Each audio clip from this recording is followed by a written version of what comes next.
नमस्कार, मैं हूं doctor Sunita Mishra, paediatric intensivist, Manipal hospital Siliguri से। आज हम डिस्कस करेंगे न्यूबॉर्न केयर के बारे में कुछ टिप्स। तो पहले जानते हैं कि क्या करना चाहिए, डूज, एंड देन डिस्कस करेंगे डोंट्स। तो जो डूज है उसमें सबसे पहले आता है बच्चे को कब नहलाना है। सबसे कॉमन क्वेश्चन यही रहता है।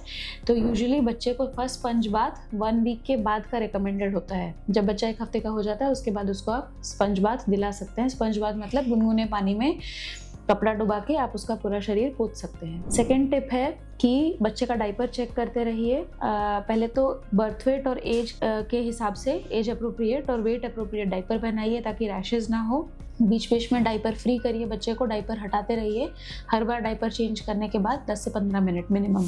डायपर रैश अगर आपको दिख रहा है तो आप उसमें डायपर रैश क्रीम लगाइए, और रैश ना होने के लिए नारियल तेल या एडी ऑयल जैसा कोई भी हाइपो एलर्जिक तेल आप पूरे शरीर में और नैपी एरिया में लगा सकते हैं। तीसरी चीज है, पेरेंट्स ग्रैंड पेरेंट्स पूछते हैं मसाज कब करना है, तो आप बच्चे को एज सुन एज घर पे डिस्चार्ज लेके जा सकते हैं। यू कैन स्टार्ट विथ बस मसाज के लिए सबसे बेस्ट ऑयल रहता है कोकोनट ऑयल, क्योंकि हाइपो एलर्जिक होता है। मस्टर्ड ऑयल एक तेल है जो कि नहीं लगाना है। बाकी नारियल तेल, और अगर बच्चा हाइपो एलर्जिक और कोई ऑयल आप देखना चाह रहे हैं अपने बच्चे के लिए तो आप ऑलिव ऑयल का भी इस्तेमाल कर सकते हैं, एडी ऑयल भी इस्तेमाल कर सकते हैं। Then coming to the next step, बच्चे का क्लोथिंग कैसे करें, बच्चे को कवर कैसे करें। तो बेसिकली रिकमेंडेड है अगर बच्चा समर में पैदा हुआ है तो 1 to 2 लेयर्स, और विंटर में पैदा हुआ है तो 2 to 3 लेयर्स ऑफ क्लोथिंग करानी है। लेयर्स का मतलब क्या है कि कितना, सबसे पहले एक इनर वेस्ट, उसके ऊपर एक शर्ट या कोई भी वंसी, और उसके ऊपर एक बड़ा वंसी या पुलोवर। तो ये हो गया 3 लेयर्स। तो नंबर ऑफ क्लोथ्स मतलब कि नंबर ऑफ लेयर्स रफली। तो अगर बच्चा समर में हुआ है,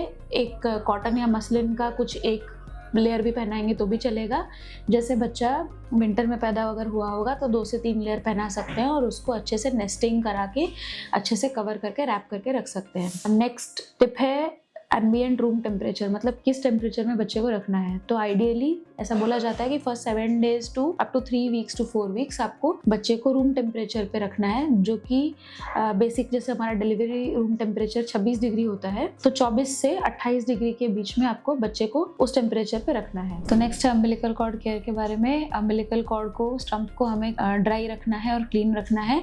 अगर उसमें इन्फेक्शन है या उसमें से पस निकल रहा है तो डॉक्टर जो भी ऑइंटमेंट रिकमेंड करेंगे बस उतना ही लगाना अलाउड है, अदरवाइज उसको ड्राई रख के उसका फॉल होने तक का वेट करना है। नेक्स्ट पॉइंट है फीडिंग। तो 6 महीने तक बच्चे को सिर्फ माँ का दूध देना है, ब्रेस्ट फीडिंग देना है, फीडिंग ऑन डिमांड देना है। जब भी बच्चा रोए, दूध मांगे, आइडियली 1.5 से 2 घंटे में आपको उसको ब्रेस्ट फीडिंग कराना है, पहले एक साइड से फिर दूसरे साइड से, जब तक कि ब्रेस्ट पूरा एम्प्टी नहीं होता है। और बाई चांस अगर आपका मिल्क कम आ रहा है, आउटपुट कम है, तो आप उसको फॉर्मूला फीडिंग भी दे सकते हैं, बट हम रिकमेंड नहीं करते हैं फॉर्मूला फीडिंग, हम सिर्फ ब्रेस्ट फीडिंग रिकमेंड करते हैं क्योंकि बेबी के लिए आइडियल है और सेफ है। नेक्स्ट पॉइंट है मदर और बच्चे को हमेशा साथ में रहना चाहिए। रूमिंग इन बोलते हैं उसको। स्किन टू स्किन कांटेक्ट में रहना चाहिए। माँ को बच्चे को हैंडलिंग करना चाहिए, बाकी लोगों का हैंडलिंग मिनिमम होना चाहिए। नेक्स्ट पॉइंट है, अगर आप बच्चे को जब भी हैंडल कर रहे हैं, उठा रहे हैं, तो आपको हैंड हाइजीन का ध्यान रखना है। आपको हैंड वॉश करना है या हैंड सैनिटाइज करना है, फिर ही बच्चे को हैंडल करना है। उससे कोई भी इन्फेक्शन का रिस्क कम रहेगा। बच्चे को सारे के सारे टीके वैक्सीनेशन कार्ड के हिसाब से एज अप्रोप्रिएटली लगाने हैं, टाइम टू टाइम याद दिला के। ये भी न्यूबॉर्न केयर टिप्स में आते हैं। अब हम बात करेंगे डोंट्स की। तो डोंट्स में सबसे पहला डोंट है बच्चे को काजल ना लगाएं, आई में इन्फेक्शन का रिस्क रहता है। सेकंड चीज है बच्चे के अम्बिलिकल कॉर्ड में किसी भी किस्म का कोई भी चीज ना लगाएं, हल्दी या कोई भी लेप या कोई भी जड़ी बूटी का ऑइंटमेंट ना लगाएं, उससे सेप्सिस का रिस्क रहता है या इन्फेक्शन का रिस्क रहता है। तीसरा पॉइंट है बच्चे को सरसों का तेल कभी भी ना लगाएं, वो इरिटेंट होता है, स्किन में एलर्जी और रैशेस कराता है, और कभी कभी उसकी वजह से फर्दर इन्फेक्शन भी हो सकते हैं। टिप नंबर 4 है बच्चे को कभी भी डायरेक्टली फैन के नीचे ना रखें, डायरेक्टली एसी के नीचे ना रखें, या डायरेक्टली वार्मर या हीटर के सामने ना रखें। इससे बहुत ज्यादा कूलिंग या बहुत ज्यादा वार्मिंग हो जाती है, जिससे कि अनस्टेबल का बॉडी टेम्परेचर हो सकता है हाइपोथर्मिया या हाइपरथर्मिया के कारण। नेक्स्ट पॉइंट है कि बच्चे को कभी भी अगर मदर का मिल्क नहीं आ रहा है या किसी भी कंडीशन से मदर हॉस्पिटलाइज्ड है और बच्चा पहले डिस्चार्ज हो जा रहा है, बच्चे को गाय का दूध ना पिलाएं।